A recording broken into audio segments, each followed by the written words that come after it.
Hello students, welcome back to my YouTube channel Indian चुलीश्री। और आज हमारा रैपिड रिवीजन का 5th सेशन है। आज की वीडियो में हम द आर्म्स एक्ट 1959 और साथ ही में SC/ST एक्ट के MCQs सॉल्व करेंगे। आज हमारे इस वीडियो में 70+ MCQs होंगे। स्टार्टिंग से एंड तक हमारे साथ बने रहिए। चलिए स्टार्ट करते हैं आज का सेशन।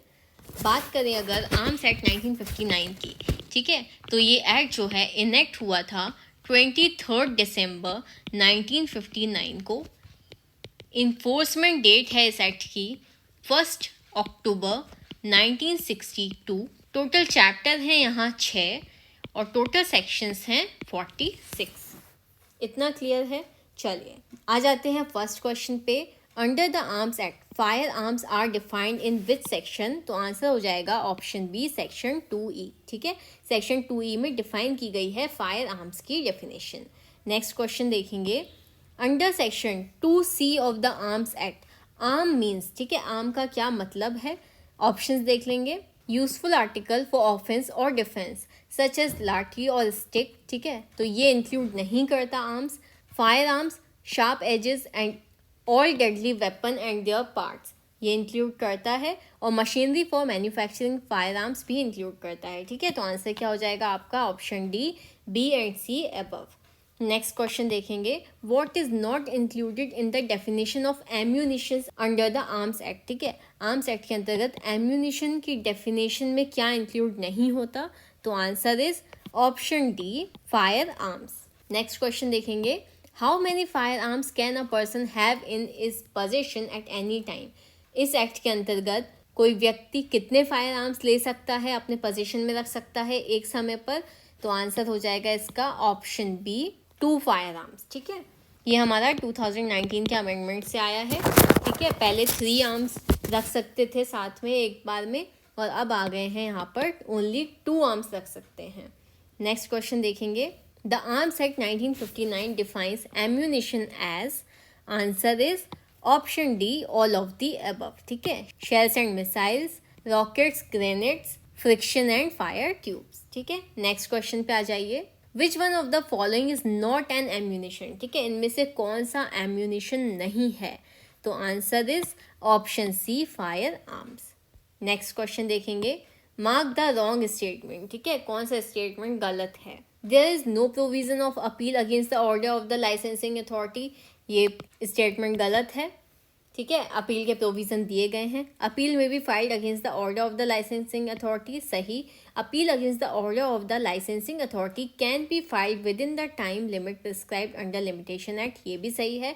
और duration of appeal after lapse of prescribe time can be extended for legal reasons, ठीक है, ये भी सही है। तो आंसर क्या हो जाएगा? ऑप्शन ए, ये रॉन्ग स्टेटमेंट है। नेक्स्ट क्वेश्चन देखेंगे। The maximum number of firearms a person may have at a time under a valid licence is, तो आंसर क्या हो जाएगा? Option B, only 2। Next question देखेंगे। Where the licensing authority prior to grant of licence to any person under the arms Act calls for the report about the person from the concerned police station, but the police station did not send the police report in the prescribed time, then answer is option C, after the prescribed time license may be given without report of the police। ठीक है, जो prescribe time दिया गया है उसके बाद licence दे सकती है बिना पुलिस रिपोर्ट के। नेक्स्ट क्वेश्चन देखेंगे। Up to what period of license for holding firearms by an individual continue in force? तो आंसर क्या हो जाएगा इसका? Option A, for 5 years। ठीक है, टाइम पीरियड क्या है? For 5 years। नेक्स्ट क्वेश्चन पे आ जाइए। Under which section of the arms Act the provision of appeal against the licensing authority have been given? Licensing authority के अगेंस्ट में अपील के प्रोविज़न कौन से सेक्शन में दिए गए हैं? तो answer is option B, section 18। Next question देखेंगे। Under which section of the arms Act 1959 a magistrate may search and seizure any arms और एम्यूनिशन? कौन से सेक्शन के अंतर्गत मजिस्ट्रेट जो है वो सर्च और सीजर कर सकते हैं आर्म या एम्यूनिशन का? तो answer is option B, section 22। Next question पे आ जाइए। Prohibition as to possession of notified arms in disturb areas is provided in, ठीक है, कुछ डिस्टर्ब एरिया में आर्म्स का पोजेशन को प्रोहिबिट किया जा सकता है, ठीक है। कौन से सेक्शन के अंतर्गत है ऐसा? Answer is option A section 24A Arms Act 1959। Next question देखेंगे, under section 38 every offence under this act shall be, answer is option A cognisable, ठीक है। सेक्शन 38 के अकॉर्डिंग सभी ऑफेंस इस एक्ट के अंतर्गत कैसे होंगे? कॉग्निजेबल होंगे। नेक्स्ट क्वेश्चन देखिए, अग्ना युद्ध fire arms means, answer is any such missile by which heat is emitted, suitable arm to forward working of missile, any explosive arm, और option D all of the above. तो answer क्या हो जाएगा? Option D all of the above. Next question देखेंगे, the maximum punishment to be given to a person under section 27 of arms act is, 27 के अंतर्गत maximum punishment क्या है जो एक व्यक्ति को दी जा सकती है? तो answer is option B imprisonment for 7 years, ठीक है। कितने सालों की इम्प्रिजनमेंट? 7 साल की इम्प्रिजनमेंट, ठीक है। ये हमें दिया गया है सेक्शन 27 के सबसेक्शन 1 में, जो कि डील करता है punishment for using firearms. चलिए आ जाइए नेक्स्ट क्वेश्चन पे। A person uses the arms and prohibited firearm in violation of section 7 of the arms Act and a person dies of that, what punishment can be awarded to that person, ठीक है। तो answer क्या आ जाएगा इसका? Option B death sentence, ठीक है। ये भी हमें कहाँ दिया गया है? सेक्शन 27 में, कि अगर कोई व्यक्ति जो प्रोहिबिटेड फायर आर्म्स हैं उनको यूज़ करता है तो मैक्सिमम पनिशमेंट क्या दी जा सकती है उसको? डेथ सेंटेंस की। नेक्स्ट क्वेश्चन देखेंगे, exceptions to the provision of arms Act are contained in, ठीक है। एक्सेप्शंस कौन से प्रोविजंस में दिए गए हैं? तो answer is option D section 45। Section 45 किससे डील करता है? Act not to apply in certain cases, clear. तो ध्यान रखिएगा, यहाँ पर कुछ एक्सेप्शंस दिए गए हैं। चलिए आ जाते हैं नेक्स्ट क्वेश्चन पे। With whose permission a prosecution can institute a case under section 3 of the arms Act, ठीक है। किसकी परमिशन से इंस्टीट्यूट किया जा सकता है केस सेक्शन 3 के अंतर्गत? तो answer is option B district magistrate. चलिए नेक्स्ट क्वेश्चन पे, from home special authority is required to acquire, possess or carry a prohibited arm or ammunition, इसका आंसर क्या हो जाएगा? Option D central government. Next question पे आ जाइए, who is not allowed to have in his possession pistol और gun, किसको allow नहीं किया गया है पिस्टल या गन के पोजीशन के लिए? तो answer is option D all of the above. A person who is below the age of 21 years, a person who has been punished for the offense for moral turpitude, and a person who has executed a bond for keeping good behavior, ठीक है। इन सभी व्यक्तियों को allow नहीं किया गया है कि वो अपने पास पिस्टल या गन रखे, ठीक है। चलिए नेक्स्ट क्वेश्चन पे, in which section of the arms act prohibition upon having ammunition without licence is imposed? तो आंसर क्या है इसका? Option A section 3। Next question देखेंगे, in arms act magistrate means, magistrate का क्या मतलब है आर्म्स एक्ट के अंतर्गत? तो आंसर क्या है इसका? Answer is option B executive magistrate under CRPC, ठीक है। एग्जीक्यूटिव मजिस्ट्रेट अंडर CRPC, ठीक है। मजिस्ट्रेट कहाँ दिया गया है हमें? सेक्शन 2FF में, और CRPC में सेक्शन 20 में डिफाइन किया गया है एग्जीक्यूटिव मजिस्ट्रेट। चलिए आ जाते हैं नेक्स्ट क्वेश्चन पे। How much punishment may be impose to a person having a pistol without licence, ठीक है। कितनी पनिशमेंट मिलेगी ऐसे व्यक्ति को जो बिना लाइसेंस के पिस्टल अपने पास रखे हुए हैं? तो आंसर क्या होगा इसका? Option B imprisonment up to 5 years, ठीक है। 5 साल तक की सज़ा उसको हो सकती है। चलिए नेक्स्ट क्वेश्चन पे, विच of the following statement is incorrect about the arms Act 1959, ठीक है। कौन सा स्टेटमेंट इनकरेक्ट है? चलिए देखते हैं। That it repeals Indian arms act 1878, ये तो सही है। Does not apply to arms और ammunition on any sea going vessel, ये भी सही है। Punishment for shortening of barrel, ये भी सही है स्टेटमेंट, लेकिन ऑप्शन डी सही नहीं है।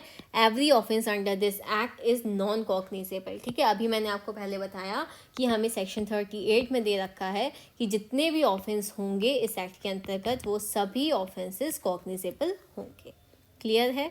चलिए अब चलते हैं आगे, नेक्स्ट क्वेश्चन देखेंगे। For what does acquire stand in arms Act, ठीक है। एक्वायर का क्या मतलब है आर्म्स एक्ट के अंतर्गत?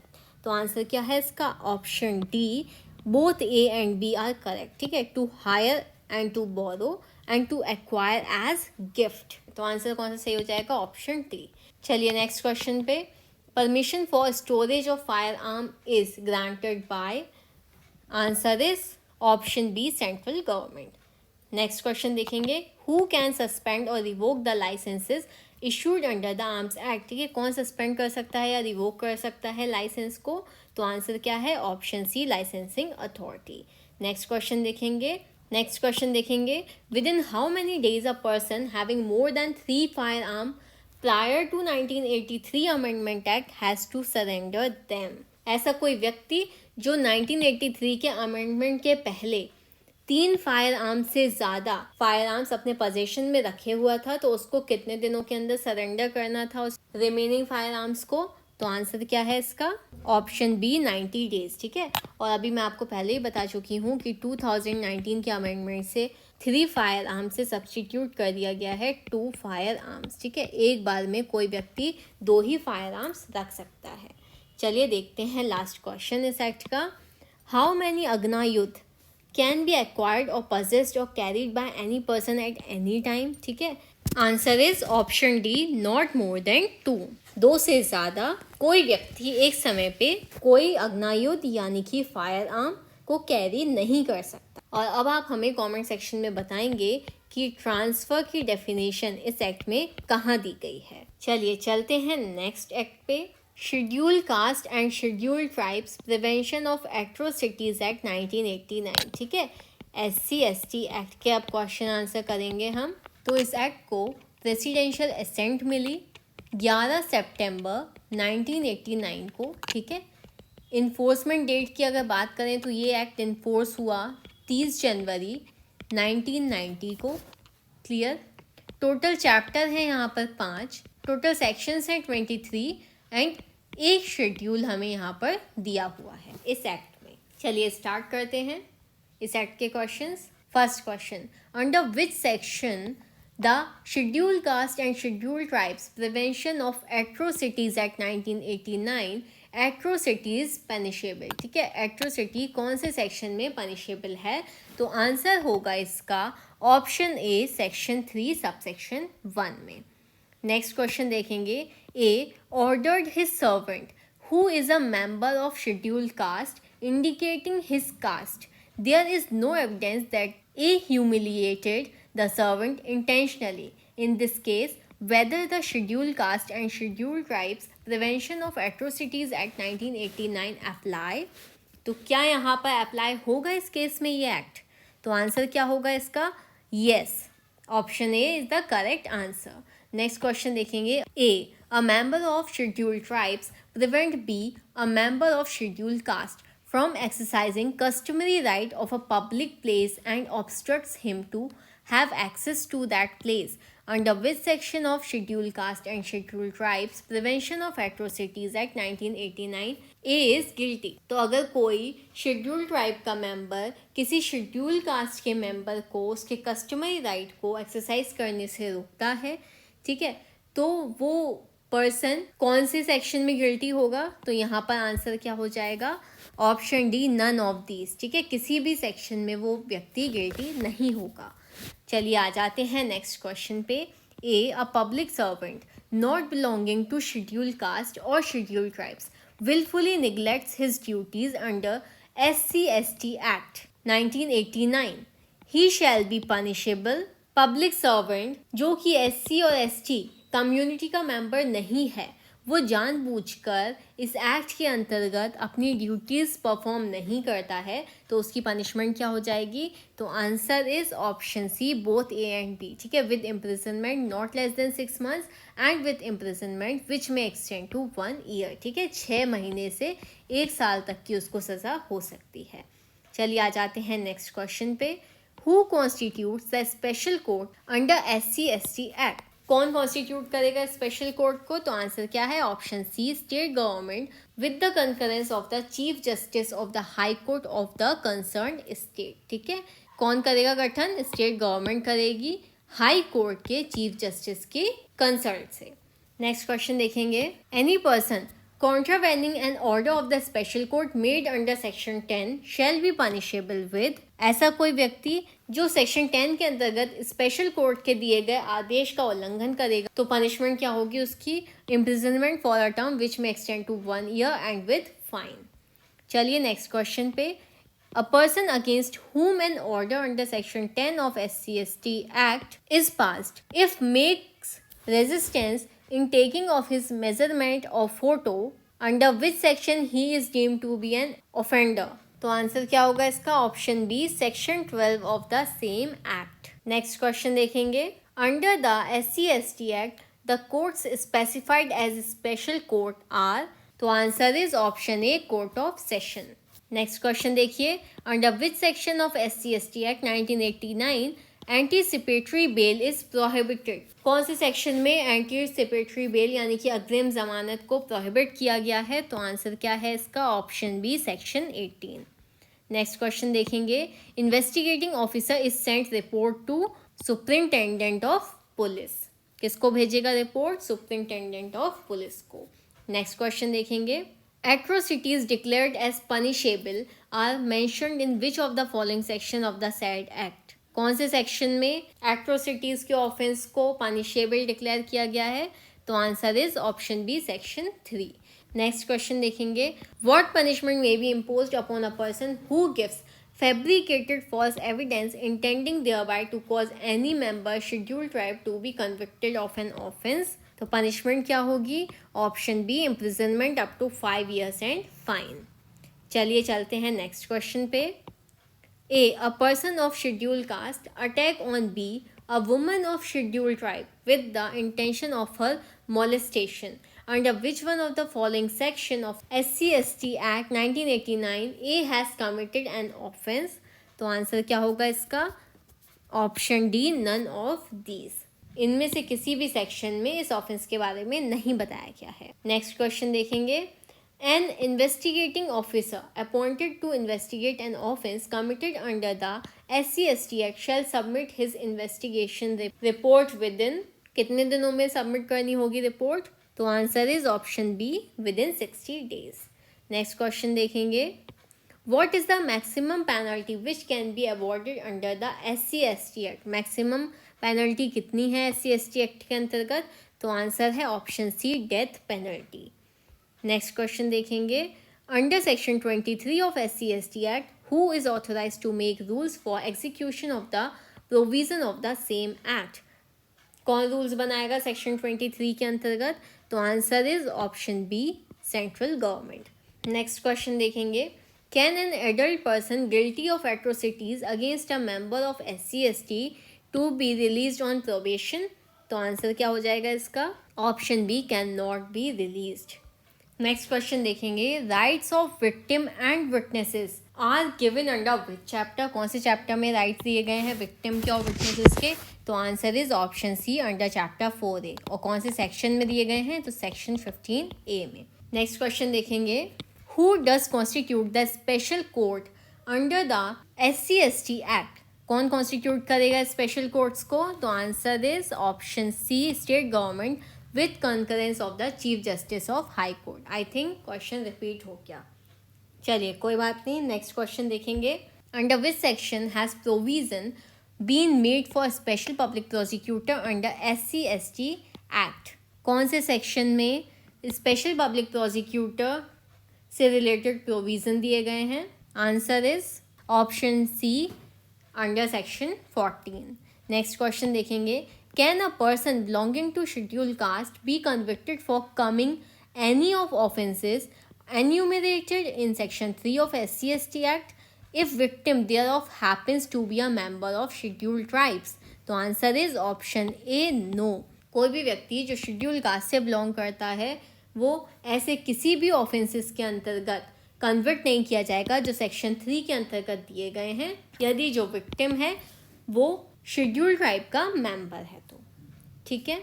चलिए नेक्स्ट क्वेश्चन देखेंगे, under which section is provision laid down as to establishment of special court in SC/ST act, तो answer is option A section 15। Next question देखेंगे, A few words have been used in SC/ST Act, but these have not been defined. Their meaning will be referred from.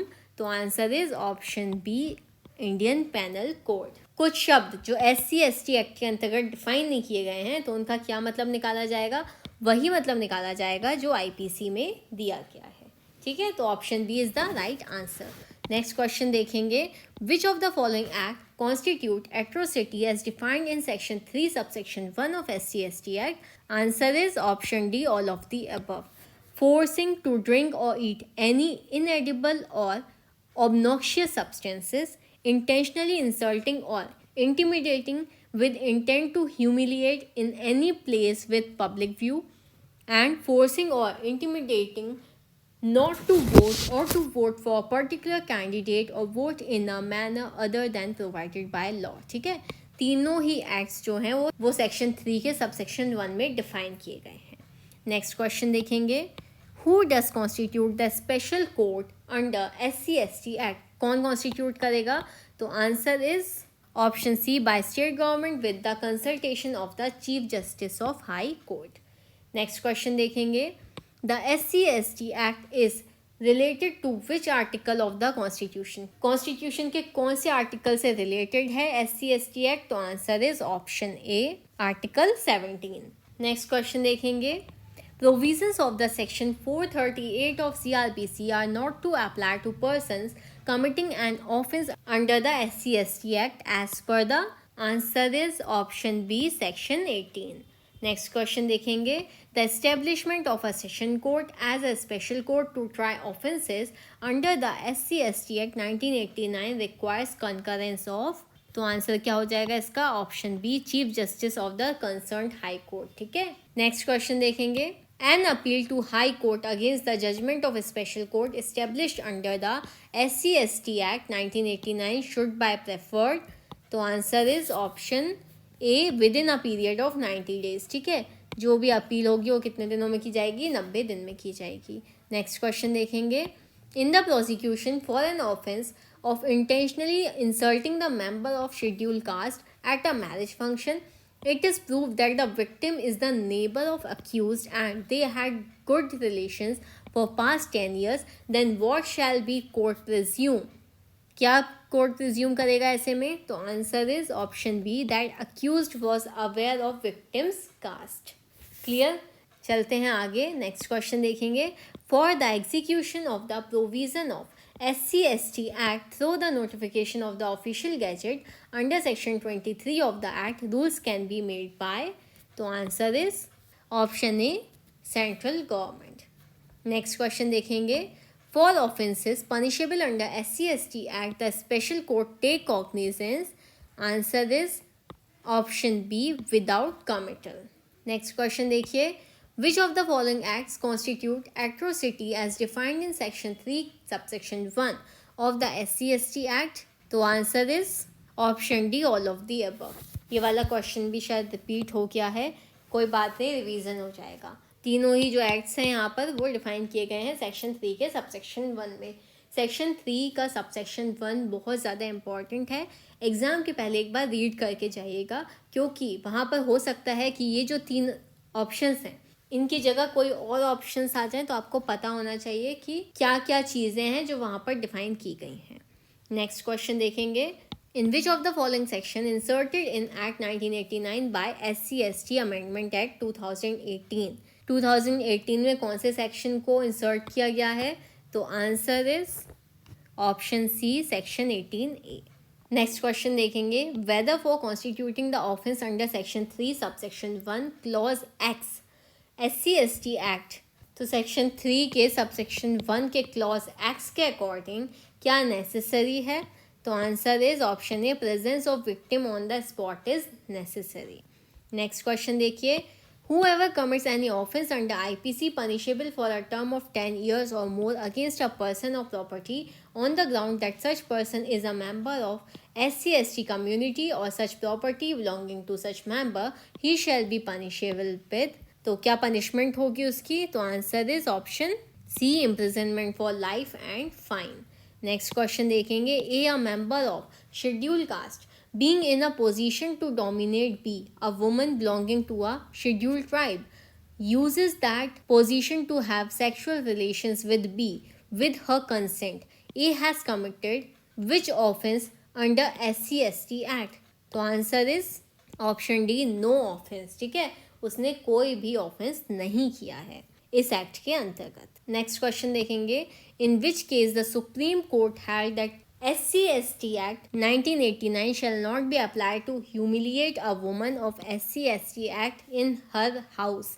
तो answer is option A, Hitesh Verma versus state of Uttarakhand 2020. ठीक है, recent case है, पूछा जा सकता है, याद रखिएगा. नेक्स्ट क्वेश्चन देखेंगे. व्हाट सेक्शन और sections in following sections was inserted by SC/ST Amendment Act 2015?